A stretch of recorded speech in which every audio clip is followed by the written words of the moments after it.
라이벌 기업이라 하면 어느 곳이 떠오르시나요? 국내에서는 삼성과 LG, 롯데와 신세계 등 여러 기업이 떠오르는데요. 무려 100년이라는 기간 동안 쟁쟁하게 경쟁하는 라이벌 기업이 있습니다. 바로 코카콜라와 펩시 이야기입니다. 코카콜라와 펩시는 서로 긴 시간 동안 끊임없이 견제하면서 아직까지 콜라의 대표 브랜드로 승승장구하고 있는데요. 코카콜라는 하루 평균 19억 잔 판매라는 어마어마한 수치를 달성하며 콜라 브랜드 1위를 차지하고 있습니다. 그렇기에 펩시는 언제나 코카콜라에 밀려 만년 2등 취급을 받았는데요. 그동안 코카콜라의 점유율을 한 번도 넘어서지 못했던 펩시가 한국을 마케팅에 활용하자 코카콜라와의 격차를 좁히고 있다고 합니다. 이에 대해 코카콜라와 많은 해외 네티즌들이 깜짝 놀랐다고 하죠. 무슨 일인지 한번 확인해 보시죠. 무한도전에서 유재석에게 밀려 만년 2인자 별명을 가졌던 박명수처럼 해외에서 펩시는 경쟁업체인 코카콜라에게 항상 지는 이미지였는데요. 과거 코카콜라는 5센트라는 가격에 부담 없이 마실 수 있고 지금은 아니지만 과거에는 코카잎과 와인, 카페인으로 만들어진 자양강장제였기 때문에 몸에 좋은 음료라는 인식이 있었습니다. 그 때문에 당시 미국인 9명 중 1명은 코카콜라를 마셔보았을 만큼 코카콜라의 인지도는 대단했습니다. 펩시는 코카콜라가 시장에 나타난 지 10년쯤 뒤에 탄생한 브랜드인데요. 이미 음료업계의 시장은 코카콜라가 거의 장악을 하고 있었기 때문에 후발주자인 펩시의 1위 탈환은 무척이나 힘들었죠. 그래서 펩시는 코카콜라를 따라잡기 위해 여러 가지 노력을 했는데요. 특히 코카콜라와 펩시콜라의 맛을 비교하는 블라인드 테스트가 인상적이었습니다. 거리에서 소비자들의 눈을 가린 뒤 코카콜라와 펩시를 마시게 하고 상표에 대한 정보가 하나도 없는 상태에서 좀 더 맛있는 콜라를 고르라고 했는데요. 결과는 펩시의 승리였습니다. 많은 사람들이 더 달고 탄산이 적어 톡 쏘는 맛이 덜한 펩시를 선호한 것인데요. 이 장면이 TV 광고로까지 나가면서 펩시의 인기도 덩달아 오르기도 했습니다. 하지만 아무리 그래도 코카콜라의 점유율을 뺏어오기는 쉽지 않았는데요. 펩시콜라보다 맛이 없음에도 많은 사람들이 코카콜라를 선택한 것입니다. 이 이상한 결과에 의문을 가진 펩시는 한 가지를 깨닫습니다. 바로 브랜드 이미지였는데요. 크리스마스 하면 어떤 게 가장 먼저 떠오르시나요? 많은 분들이 빨간색 코트와 삼각형 모자에 굵은 가죽 벨트를 두른 산타클로스가 떠오르실 텐데요. 1931년 코카콜라는 겨울철에 콜라 판매량이 급격히 감소하자 홍보 전략으로 코카콜라 이미지를 연상케 하는 빨간 코트를 산타클로스에게 입힌 것입니다. 이뿐만 아니라 스포츠 마케팅 등 여러 가지 사람들의 감정을 건드리는 마케팅을 통해 코카콜라의 브랜드에 대한 호감이 높아져 막강한 브랜드 파워로 1위를 놓치지 않은 것인데요.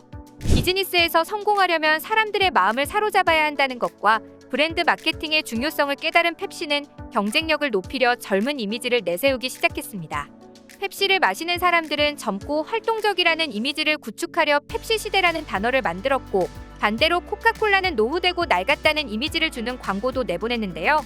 가장 결정적인 변화는 바로 한국을 이용한 마케팅이었습니다.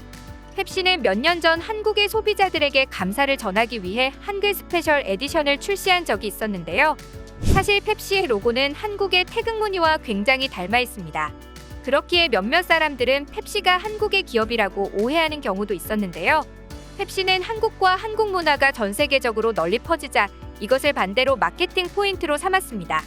대한민국 문화에 대한 존중의 의미를 담았다는 한글 에디션에는 우리나라의 자랑스러운 문화유산인 한글, 고구려 사신도, 민족 고유의 흥이 담긴 풍물놀이, 탈춤 등을 모티브로 한 일러스트가 담겨 있었는데요.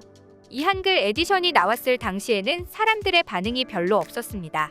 왜냐하면 당시에는 나이키나 아디다스 등 세계 최고의 브랜드들도 한글이나 서울 등 한국을 이용한 한정판 제품들을 많이 내놓고 있었기에 식상하다는 이유였는데요.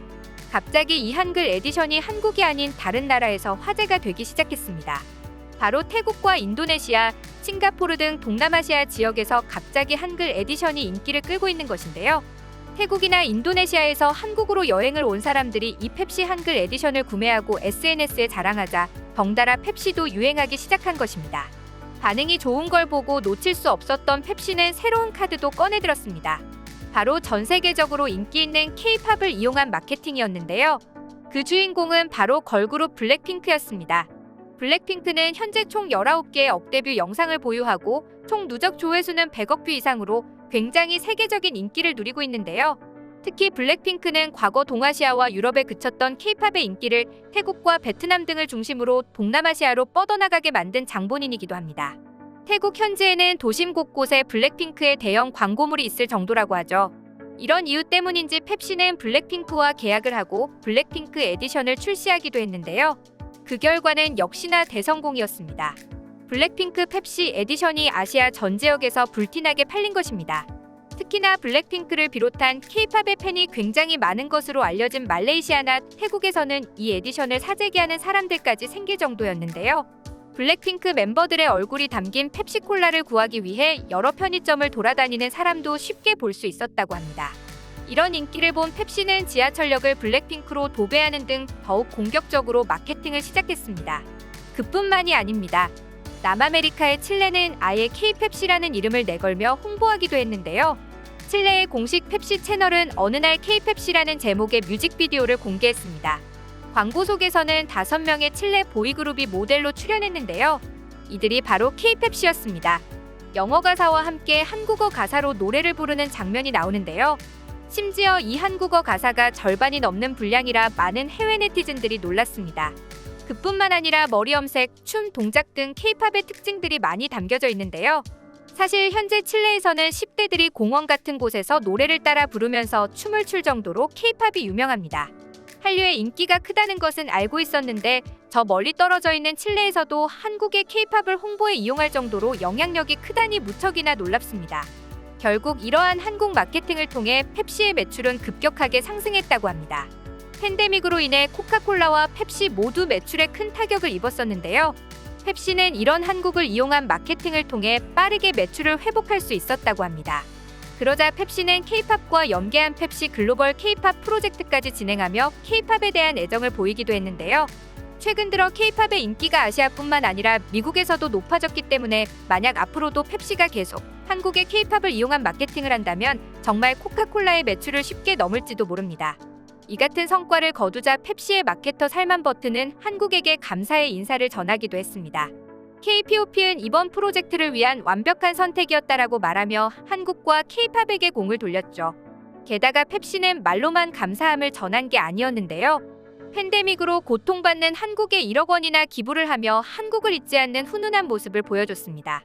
흥미로운 것은 펩시의 오랜 라이벌인 코카콜라마저도 지지 않고 마케팅에 한국을 적극적으로 활용하기 시작했는데요. 글로벌 캠페인의 공식 CM송을 방탄소년단과 콜라보를 한 것입니다. 코카콜라의 공식 유튜브 채널에는 턴업 뉴어리듬의 영상이 올라왔는데요. 전 세계인들이 코카콜라를 마시며 노래를 즐기는데 여기에 사용된 음악이 방탄소년단이 부른 것이라고 합니다. 역시 현대 마케팅의 교과서라고 불리는 코카콜라답게 이들도 K-팝을 적극 활용하는 모습을 보여주었는데요. 상황이 이렇다 보니 펩시와 코카콜라의 대결은 다시 원점으로 돌아가는 게 아닐까 싶습니다. 글로벌 시장을 잡기 위해 한국 문화를 이용하는 기업들이 많아지고 있는데요. 그도 그럴 것이 트위터에서는 K-팝과 관련한 이야기가 무려 53억 건, 그리고 K-팝 아티스트와 팬들이 소통할 수 있는 블루룸은 무려 평균 100만 시청률을 기록합니다. 그 정도로 K-팝 스타들의 영향력이 무척이나 큰 것인데요.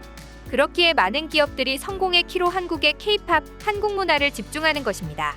두 기업의 경쟁은 100년을 넘어 이후에도 계속될 것으로 보이는데요. 과연 누가 최후의 승자가 될지 함께 지켜보도록 합시다. 시청해주셔서 감사합니다. 영상이 즐거우셨다면 좋아요와 구독하기 버튼도 눌러주세요. 지금까지 이슈친구였습니다.